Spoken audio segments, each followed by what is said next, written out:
combat bi yëpp combat lan la woon reddition des comptes combat lan la woon combat nangam combat jëm ci transparence ak xeex corruption loolu moo tax d'ailleurs le président Macky Sall bari na ci instrument yu mu indi yoo xamante ni ça a été une forte demande de la société civile et de l'opposition d'alors bi nga xamante ni ñoom ñoo gagné élection yi ay OFNAC ci la bokk renforcer les pouvoirs de l'IGE ce n'est pas pour rien que bi mu ñëwee au pouvoir mu jël IGE yóbbu leen King Fahd Palace tëj leen fa ne leen defal leen ma état des lieux bu exhaustif parce que boobu xamoon na ne mbir yi niñ ko war a jaarale ci yoon xëy na lu ci bari des na parce que pouvoir xëy na bu defee fukki at ak ñaar dafa am na soxe yu bari yoo xamante ni mën naa dugg ñu bari aussi mën nañ cee dugg pour defar seen bopp ce qui est évident mooy que y a une évolution par rapport au discours bi Mamadou Diop Decroix wax na ko léegi moom fu mu toog ñuy wax wàllu liberté dañ ko war a déglu nag wax dëgg te dañ ko war a jox yitte Mame Less Camara yàlla na ko fi yàlla gën a bàyyi dafa def en 2018 benn article bu rafet ne kii baromètre la ci natt sunu liberté fu mu toll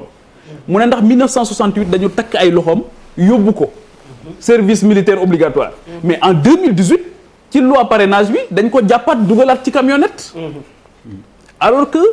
mën nañoo wax ne c'est une institution non constitutionnelle ndax liggéeyam moo tax combat moo tax pour la démocratie pour la pluralité je pense que pour le pluralisme je pense que c'est quelqu'un boo xamante ni le fait seulement que mu ñëw bokk ci débat bu ñuy waxtaanee liberté dafa war a yóbbu nit ñëpp nag nga ànd ak moom wala nga bañ a ànd ak moom nga dilater sa poitrine déglu ko xam ne egg na foo xamante ni Sénégal rek moo ko ñor mënatul far parce que foofu la toll blanchi sous le harnais c'est une caution morale ñu bëgg ko ñu bañ ko réew mi daf ci am ñoo xam c'est des cautions morales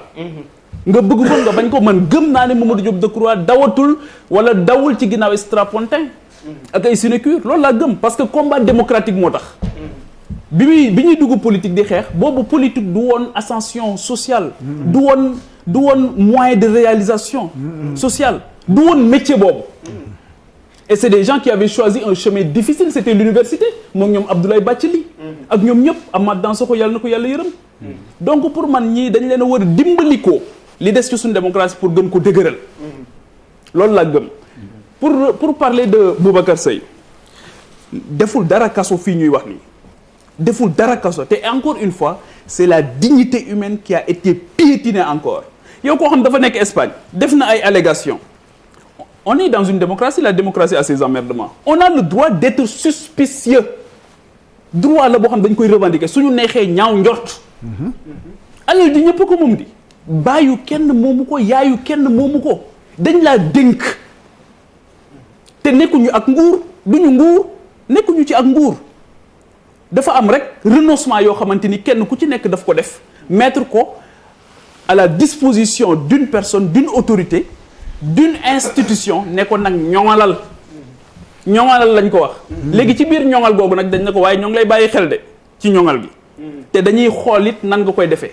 jox nañ tamit ay jumtukaay yoo xamante ni saytu bi dañu war a am autonomie ak indépendance l'autonomie et l'indépendance des instruments de contrôle mais ça fait encore débat comme ça faisait encore débat en 2009 et en 2012 ouais. Nafi Ngom Keïta la forme bi ñu ko défenestré OFNAC mais c'est assez édifiant ñoom Mody Niang ñi nekkoon OFNAC xëy démissionné c'est assez édifiant ak yeneen yoo xamante ni ñoo ngi koy gis pendant combien de temps les gens ont réclamé les rapports de la Cour des comptes les rapports de l'IGE ak rapports yu bari yoo xamante ni gisuñu ko c'est que Boubacar Seye dafa jaaxle parce que dañu ne on a injecté beaucoup d'argent ci lutte contre l'immigration Union européenne na ko joxe mais sëriñ bi ñun ñoo ngi débattre nii mais am na fii ñuy waxtaan nii am na ci ñoo xamante ni ci dëkk lañ nekk ba tey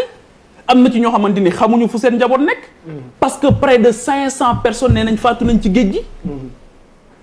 y compris des femmes y compris des enfants ak ñeneen on ne dramatise absolument rien on ne fait pas de la démagogie on ne fait pas du populisme parce que léegi argument yooyu lañ lay un peu tuuti tuuti xam naa Lamine Gueye bi mu doon wax naan j'aime mon pays d'un amour qui m'arrache les larmes bu doon jamono ji dañ naan ko tu es populiste de donc nañu bàyyi nit ñi ñu exprimer wu bul ne ni may waxee rek loolu la ñëpp war a waxee parce que en réalité souvent aussi malheureusement comme disait un brillant esprit, il n'y a aucun argumentaire qui peut tenir devant la mauvaise foi. Mais bref, ça c'est un autre débat. Mais li ma bëgg a wax mooy Boubacar Seye bu tuddoon nit sax ñu mën ko ne def nga erreur parce que dal nga ci waajuru jàmbur. Mais État du Sénégal la interpellé ak l'Union européenne. Mais État du Sénégal ak l'Union européenne nañu ko répondre bañ ko toroxal woo nañ ko téléphone mu jógee Espagne ci njabootam ñëw Sénégal ñu te li may wax nii waxuma pour wax de parce que j'ai échangé avec son avocat wax dama c'était un privilège. moi j'ai échangé avec son avocat boo xamante ni fraîchement bi muy wax ak moom ci lañ ko woo fii déglu ko mu ne dañ ko woowee Espagne biñ ko wooyee ne ko dañu la soxla mais mu jóge Espagne bàyyi fa njaboot na parce que dafa demoon vacances ñëw Sénégal ak si aéroport international Blaise Diagne ñu téye ko fanaan loo ko foofu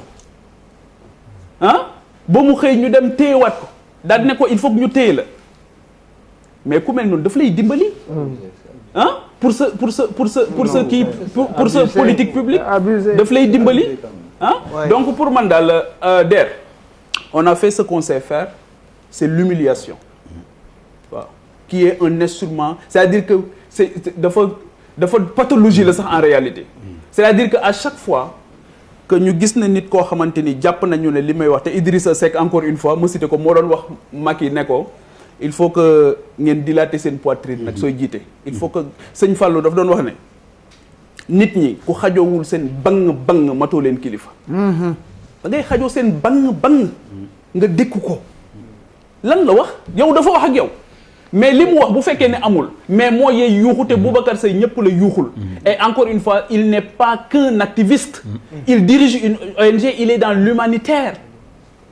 yaa ngi dégg moo ngi def lu bari loo xamante ni tey ñun la koy defal parce que ñun ñëpp ñoo ngi toog suñu kër xëy na moom moo ngi porter benn combat boo xamante il le porte pour tout le monde donc Boubacar Seye deful dara prison kon yéen xajoowu leen bangu gaañ yi waaw saa yi moom